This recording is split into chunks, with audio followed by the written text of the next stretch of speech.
Buenos días grupo, hoy les vamos a hablar de los síndromes geriátricos, los cuales son un conjunto de signos y síntomas que se presentan en el adulto mayor. Comenzando con los síndromes geriátricos tenemos a la depresión o también conocida como trastorno depresivo, es un trastorno mental que afecta el estado de ánimo de las personas. Se caracteriza por una sensación persistente de tristeza o una pérdida de interés o placer en actividades que antes resultaban agradables. Estos síntomas suelen mantenerse durante largos periodos, interfiriendo en la vida diaria y el bienestar emocional de quien la padece. De acuerdo a las estadísticas, la OMS reporta que la depresión afecta a más de 300 millones de personas, siendo los adultos mayores de los grupos más afectados y vulnerables a padecer cada vez más este trastorno. Algunos factores que predisponen a padecer depresión son los problemas familiares, la muerte de un ser querido, los conflictos con la pareja o las mismas enfermedades que se agravan con la edad, los problemas económicos, los problemas vividos en la niñez y que nunca se resolvieron, el aislamiento social, así como muchos otros problemas que contribuyen a padecer depresión en la vejez. Algunos síntomas de la depresión son el estado de ánimo depresivo la mayor parte del día, la pérdida del interés de actividades placenteras, aumento o pérdida de peso, agitación o lentitud psicomotriz, fatiga, sentimientos de culpa, disminución de la capacidad para concentrarse, además de pensamientos recurrentes de muerte. La depresión se clasificará en 4 tipos, la primera el trastorno depresivo mayor, el cual puede ser un episodio único o ser de tipo recurrente, el segundo el trastorno depresivo persistente o también conocido como distimia, en el cual los síntomas depresivos suelen durar al menos 2 años, el tercero el trastorno depresivo asociado a una condición médica y el último, asociado a una sustancia o medicamento. Una herramienta que nos ayudará a diagnosticar la depresión en el adulto mayor serán las escalas de valoración. Dentro de las más usuales se encuentra la escala de valoración geriátrica de Yesabage, la cual consta de 15 preguntas en las cuales se valorará el estado de ánimo del adulto mayor. Si al finalizar obtenemos un puntaje de más de 10, podemos hablar de que existe una depresión establecida en nuestro paciente. Ahora hablaremos de la incontinencia, la cual supone un cambio importante en las condiciones de vida de la persona mayor, con bastantes posibilidades de sufrir otras complicaciones tanto médicas como psicológicas o sociales, empezando por la incontinencia fecal, la cual es la evacuación accidental o involuntaria de heces sólidas o líquidas. Por otro lado, la incontinencia urinaria es la pérdida de control de la vejiga, lo que provoca la salida involuntaria de orina. Continuando con algunos datos y cifras, estimando que solo un tercio de las personas con incontinencia van al médico, por el lado de la incontinencia urinaria, su prevalencia es del 20-25%, además de que su presencia es mayor en mujeres que en hombres, y que su presencia es más elevada en pacientes dependientes, siendo del 50-70%. En el caso de la incontinencia fecal, sigue siendo más predominante en mujeres, además que del 30-50% de pacientes dependientes lo padecen. Vamos a empezar con los signos y síntomas de la incontinencia urinaria, la cual podemos agruparla en 3 dependiendo de cuál sea el caso. Primero, en la incontinencia de urgencia, existe necesidad urgente de orinar, lo que ocasione que el paciente no tenga tiempo de ir al baño y exista salida de orina. Por otro lado, en la incontinencia de esfuerzo solo existe escape de orina debido a estornudar, esforzarse e incluso reír, la cual puede ser señal de debilidad de la musculatura del suelo pélvico. Y por último, la incontinencia mixta, la cual presenta síntomas de las dos anteriores. Los factores predisponentes a esta afección son las enfermedades neurológicas, como la demencia o el Parkinson, debilidad del suelo pélvico la cual ocasiona la obesidad, multiparidad o cirugías de próstata. Y el sexo, que como se mencionó, las mujeres tienden a padecerlo más. La escala que evalúa esta condición es el test de severidad de Sandvik, que se valora con 2 preguntas. La primera indaga sobre la frecuencia de pérdida de la orina, dependiendo de la respuesta son los puntos que se asignarán. La segunda pregunta es acerca de la cantidad de orina perdida, tiene un valor de 1 a 3 puntos dependiendo la respuesta. Al final, se multiplica el puntaje de las respuestas obtenidas de ambas preguntas, resultando en el índice de severidad de 1 a 2 es leve, 3 a 6 moderada, 8 a 9 severa y 12 puntos muy severa. Ahora hablaremos de los signos y síntomas de la incontinencia fecal, la cual incluye la incontinencia por urgencia y la pasiva. En la primera aparece repentinamente la necesidad de defecar, pero le es imposible llegar al baño al paciente, por lo que existe la salida involuntaria de las heces. En la segunda existe defecación involuntaria, pero el paciente no se da cuenta que necesita ir al baño. Puede existir incluso cuando se escapan gases. Los factores que predisponen la incontinencia fecal incluyen trastornos del sistema nervioso, como el Alzheimer, Parkinson o tumores. Debilidad de algunos músculos como el ano o el recto. Problemas físicos como prolapsos o hemorroides. Y el estilo de vida que incluye el sobrepeso, alcoholismo y tabaquismo. La escala de valoración en esta condición es la de Wessner. Esta escala contempla la frecuencia de los episodios de incontinencia, así como la necesidad de utilización de medidas protectoras y la afectación de todo ello en la calidad de vida del paciente. La gravedad se calcula sumando todos los puntos de la tabla, de forma que 0 traduce ausencia y 20 puntos una incontinencia grave. Al final, cualquier tipo de incontinencia tendrá repercusiones en la vida del paciente, la cual puede incluir infecciones, insomnio, ansiedad, depresión, hacinamiento y un elevado coste de las actividades terapéuticas realizadas.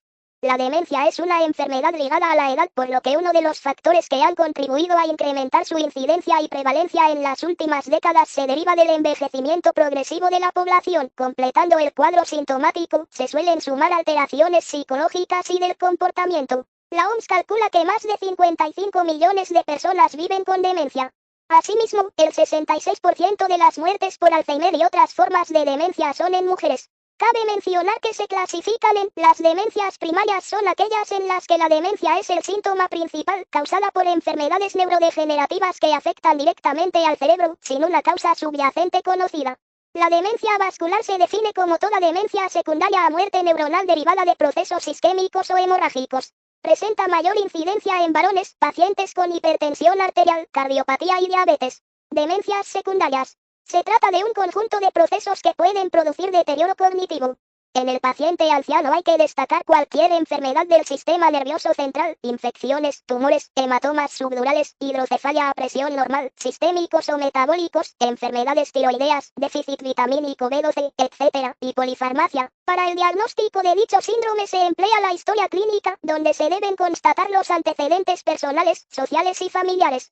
Así también, la exploración deberá incluir siempre una exploración física exhaustiva para descartar signos de enfermedades sistémicas con presentación atípica, con impacto en la función cognitiva.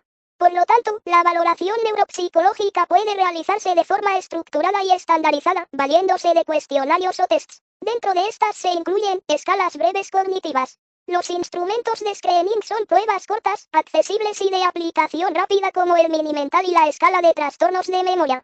Escalas de evaluación funcional.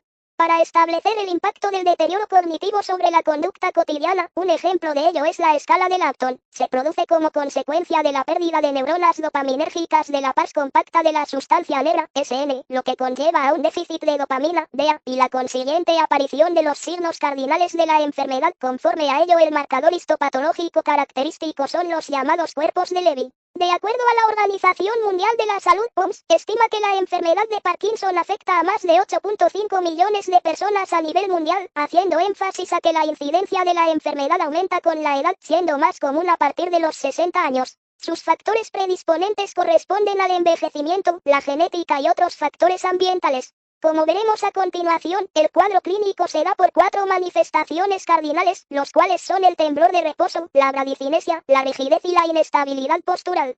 Otro síntoma puede ser la distonia en casos de inicio precoz. La escala de Owen-Yard es un sistema de clasificación de la enfermedad de Parkinson que evalúa el nivel de discapacidad funcional. Se utiliza para describir la progresión de la enfermedad y el nivel de gravedad de los síntomas. La escala divide la enfermedad en 5 estadios, desde la afectación unilateral, estadio 1, hasta la incapacidad para caminar o permanecer de pie sin ayuda, estadio 5. Junto con la inestabilidad constituye uno de los grandes síndromes geriátricos. Es una patología muy frecuente en la población anciana, con consecuencias muy importantes y, sin embargo, a menudo se trata de una entidad que pasa inadvertida a los profesionales de la salud. Las razones por las que a menudo no se estudian son, el paciente no suele mencionar que se ha caído, no se pregunta acerca de caídas en la historia clínica, no se producen lesiones directas tras la caída y por qué se atribuye la caída al proceso normal de envejecimiento. Son una de las principales causas de lesiones, incapacidad, institucionalización e incluso de muerte en este grupo de población, y por este motivo se consideran un factor de fragilidad en el anciano. Aproximadamente el 30% de las personas mayores de 65 años, independientes y autónomas, sufren una caída una vez al año. Este porcentaje asciende hasta el 35% en los mayores de 75 años y el 50% en los mayores de 80 años.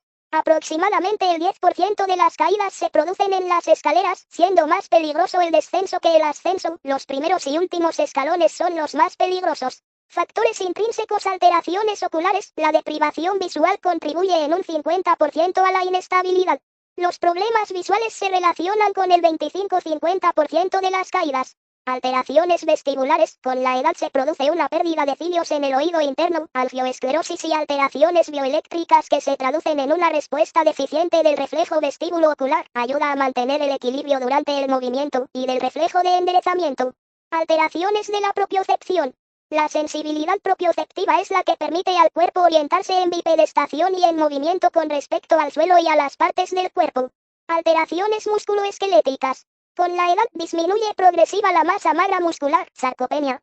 Esta a su vez se traduce en una disminución progresiva de la fuerza muscular que se centra, sobre todo, en los músculos antigravitatorios, cuádriceps, extensores de la cadera, dorsiflexores del tobillo y tríceps. Además existen otros procesos patológicos que contribuyen a la presencia de caídas. Cambios cardiovasculares. Ante un anciano que sufre caídas de repetición, es obligado descartar patología cardíaca como la hipotensión ortostática, la hipersensibilidad del seno carotídeo, patología degenerativa articular. Facilitan la aparición de caídas, el dolor, la inestabilidad articular y la aparición de posiciones articulares viciosas. Patología del pie, artrosis, procesos inflamatorios, ayux valgus, dedos en garra, deformidades de las uñas, problemas isquémicos o neurológicos, deterioro cognitivo.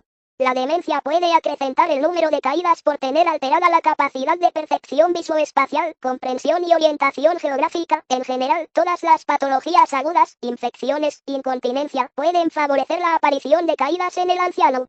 Factores extrínsecos. Los principales factores de riesgo extrínsecos en el domicilio son suelos irregulares, deslizantes, muy pulidos, con desniveles, presencia de alfombras, cables u otros elementos no fijos. Calzado inadecuado, no cerrado y sin sujeción firme al pie, iluminación insuficiente o excesivamente brillante. Escaleras sin pasamanos, peldaños altos o de altura irregular y ausencia de descansillos. Lavabos y retretes muy bajos, ausencia de barras de ducha y aseo. Camas altas y estrechas, objetos en el suelo, muebles con ruedas o mesillas de noche que obstruyen el paso. Asientos sin reposabrazos. En la calle. Aceras estrechas, con desniveles y obstáculos, pavimento defectuoso, mal conservado o deslizante, semáforos de breve duración, bancos a una altura excesivamente alta o baja, etc. En los medios de transporte. Escaleras de acceso excesivamente altas, movimientos bruscos del vehículo, tiempos cortos para entrar o salir. La contusión o lesión menor de partes blandas ocurre en el 50% de las caídas, y es causa de dolor y disfunción para las actividades de vida diaria. Con la edad, la piel pierde su elasticidad, lo que se traduce en una menor resistencia a las fuerzas de cizallamiento. La herida, a menudo, se acompaña de desgarros y desvitalización por necrosis de los bordes, lo que se traduce en un retraso en la curación y cicatrización de los tejidos. Las extremidades inferiores son la localización más frecuente de este tipo de procesos. Se estima que solo el 1% de las caídas producen fractura, sin embargo, en el 90% de las fracturas encontramos el antecedente de caída previa. El 90% de las fracturas de cadera, pelvis y muñeca en ancianos se asocia a caídas de bajo impacto. La incidencia de fracturas aumenta de forma exponencial con la edad a partir de los 50 años, siempre de forma más acentuada en la mujer. Hasta los 75 años.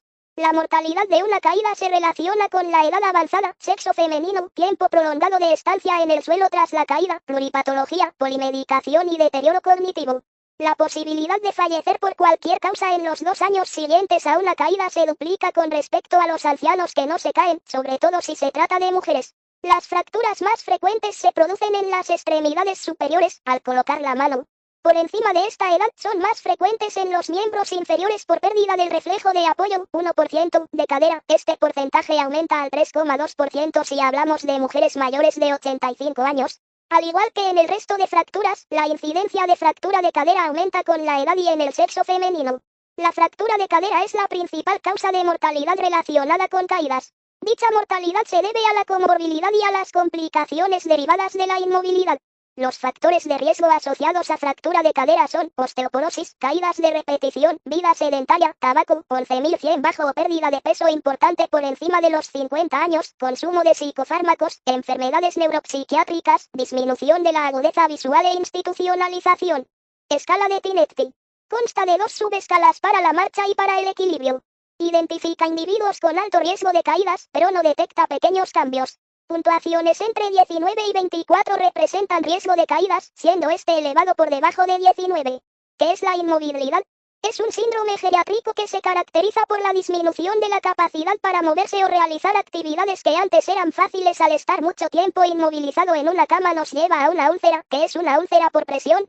Como su nombre lo dice, es una lesión en la piel que ocurre debido a la presión prolongada sobre la misma. Al ser un síndrome geriátrico, la inmovilidad afecta principalmente a adultos mayores de 65 años. Aproximadamente un 18% de los adultos mayores presentan dificultades para movilizarse sin ayuda. El porcentaje va en aumento acorde a la edad, siendo del 50% en mayores de 75 años. Mientras que las UPP tienen una prevalencia entre el 10 y 20% en las estancias hospitalarias gracias a los cuidados y cambios posturales. Existe un aumento del 30% en instituciones debido al largo plazo o larga estancia que pueden llegar a tener. Los signos y síntomas de la inmovilidad son la pérdida de reflejos, debilidad muscular, complicaciones secundarias como infecciones urinarias y trombosis venosa profunda debido a la inmovilidad prolongada. Por medio de los síntomas, podemos identificar la presencia de una UPP, siendo el enrojecimiento en áreas de presión, hinchazón en la zona, dolor y lesión visibles como la piel inflamada, que nos puede llevar a una inmovilidad. Factores, tanto físicos, psicológicos y sociales nos afectan. Dentro de los físicos destaca la rigidez muscular, enfermedades como osteoporosis y demencia. Para que una UPP se desarrolle, la falta de movimiento prolongada, una dieta deficiente y tener una edad avanzada son los factores que debes de tomar en cuenta, ya que estos factores afectan a tu piel o a tu circulación. En el cuadro clínico de la inmovilidad destaca la debilidad muscular, que es la reducción de fuerza. La pérdida de reflejos generando una dificultad para mantener el equilibrio y la postura. Por último, una fatiga extrema incluso con esfuerzos mínimos. Para las UPP nos apoyaremos en 4 estadios. En el primero aparecerá un enrojecimiento con la piel fría o caliente. En el estadio 2 tendremos una pérdida parcial de la piel afectando la epidermis y dermis. Llegando al estadio 3 tendremos la pérdida total de la piel, con daños al tejido subcutáneo, mostrando tejido muerto o necrosis. Para el último estadio, el 4, habrá daños profundos que afectan músculos, huesos con la presencia de infecciones. Para valorar la inmovilidad ocuparemos la escala de Katz. La escala de Katz es una herramienta clínica diseñada para evaluar la independencia funcional de una persona en las actividades básicas de la vida diaria. Se utiliza principalmente en geriatría y atención médica. Esta escala mide 6 funciones básicas organizadas jerárquicamente: baño, vestido, uso del WC, movilidad, continencia y alimentación. Cada actividad se clasifica como independiente o dependiente, y los resultados se presentan en niveles de dependencia, desde A, independencia total, hasta G, dependencia absoluta. Es útil para identificar necesidades de atención, planificar intervenciones y realizar seguimientos del estado de salud. Con las UPP utilizaremos la escala de Braden. La escala de Braden es una herramienta clínica utilizada para evaluar el riesgo de desarrollar úlceras por presión en pacientes con movilidad limitada. Fue diseñada para identificar factores que pueden contribuir a estas lesiones cutáneas y ayudar en la prevención. Evalúa 6 áreas clave: percepción sensorial, humedad, actividad, movilidad, nutrición y fricción y cizallamiento. Cada área se puntúa, y la suma total determina el nivel de riesgo. Cuanto más baja la puntuación, mayor es el riesgo. Ahora les explicaremos algunos planes a pacientes con los trastornos ya mencionados. Cabe recalcar que cada plan será adecuado a los síntomas que presentará el paciente, y solo estamos dando un panorama general de lo que podría realizarse. Ahora veremos un plan de cuidados de enfermería aplicado a la incontinencia fecal. Un diagnóstico NANDA incluye incontinencia fecal, con etiquetas de resultado de eliminación intestinal. Algunos indicadores incluyen la identificación de urgencia para defecar y mantener el control de eliminación de las heces. Algunas actividades pueden incluir la colocación de pañales, utilizar cremas o polvos en la zona personal, monitorizar las defecaciones y tratar de evitar esfuerzo para no generar presión intraabdominal. Respecto a la incontinencia urinaria, el diagnóstico podría incluir la incontinencia urinaria de esfuerzo, aunque depende del paciente, con etiquetas de resultado que incluyen el patrón de eliminación y la incontinencia de esfuerzo. Algunas actividades pueden incluir el restringir líquidos 2 o 3 horas antes de dormir, evitar esfuerzos del paciente, identificar patrones de incontinencia y programar la administración de diuréticos. Si procede, ahora les presentaremos lo que son algunas actividades encaminadas a los principales síndromes geriátricos antes mencionados. Primero tenemos la depresión. Como diagnóstico NANDA tenemos el deterioro de la regulación del estado de ánimo. Como resultado no obtenemos equilibrio emocional. Nuestros indicadores serán 3: depresión, letargo e ideas suicidas. Finalmente, como actividades tenemos la evaluación y vigilancia constante del estado de ánimo, la aplicación del test de Yesabege, entre otras actividades. El segundo diagnóstico es el riesgo de conducta suicida. Como resultado no obtendremos el autocontrol del impulso suicida. Nuestros indicadores serán 3: la expresión de sentimientos, la verbalización de ideas de suicidio, en caso de existir, y la manifestación de desesperanza. Y como último punto, nuestras actividades estarán enfocadas al manejo de la autolesión. Para esto podemos retirar los elementos peligrosos para nuestro paciente, vigilarlo constantemente y, de ser necesario, administrar medicamentos para estabilizar el ánimo. Se adjunta la guía de práctica clínica de diagnóstico y tratamiento de la depresión en el adulto mayor en el primer nivel de atención. Asimismo, los diagnósticos que caracterizan la enfermedad de Parkinson son la movilidad física deteriorada, en la que se aplican las intervenciones de eliminar las barreras del entorno del paciente, proporcionar dispositivos de ayuda e instruir las técnicas de traslado y deambulación seguras. También el riesgo de caídas con las siguientes intervenciones: identificar las características del ambiente que aumentan las posibilidades de caídas, como suelos resbaladizos, alfombras, escaleras sin barandillas, colocar los objetos al alcance de la mano, así como instaurar rutas de seguridad, señalizaciones. Por otra parte, los diagnósticos que corresponden a la demencia son: confusión aguda, en el que se lleva a cabo las intervenciones siguientes: estimular la memoria mediante la repetición del último pensamiento expresado, recordar experiencias pasadas, llevar a cabo técnicas de memoria adecuadas, derivar a terapia ocupacional e identificar y corregir los errores de orientación.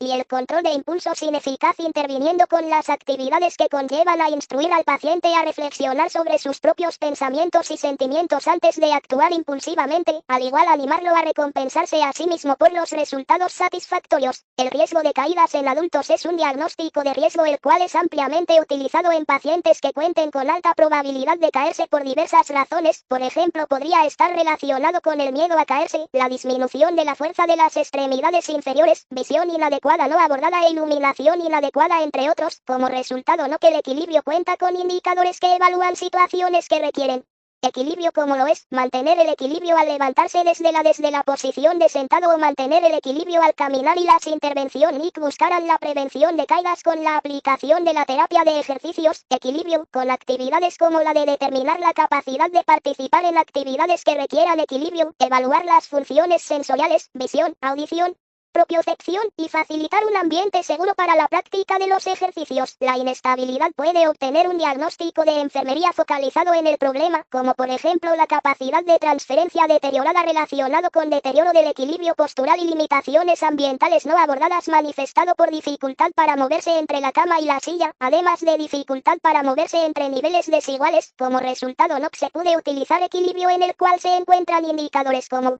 tambaleo, temblor y tropiezo. Como intervención la terapia de ejercicios, ambulación contará con actividades como vestir prendas cómodas, aconsejar que use un calzado que facilite la deambulación y evite lesiones, colocar cama de baja altura si resulta oportuno y eliminar las barreras del entorno a lo largo del recorrido, entre otras. Presentando el plan de cuidados de enfermería de las UPP, encontramos en diagnóstico NANDA úlceras por presión en adultos. En condiciones asociadas tenemos la inmovilidad. Nuestra población de riesgo son los adultos mayores. Nuestra intervención es la prevención de las UPP. Para llevarla a cabo tendremos en cuenta ciertas actividades como son: eliminar la humedad excesiva en la piel causada por la transpiración, mantener la ropa limpia y seca, controlar la movilidad y la actividad del paciente. El place de inmovilidad nos da un resultado NANDA de deterioro de la movilidad física. En condiciones asociadas es el deterioro musculoesquelético. La población de riesgo son los adultos mayores y personas que se encuentren inmovilidad en camas o sillas de ruedas.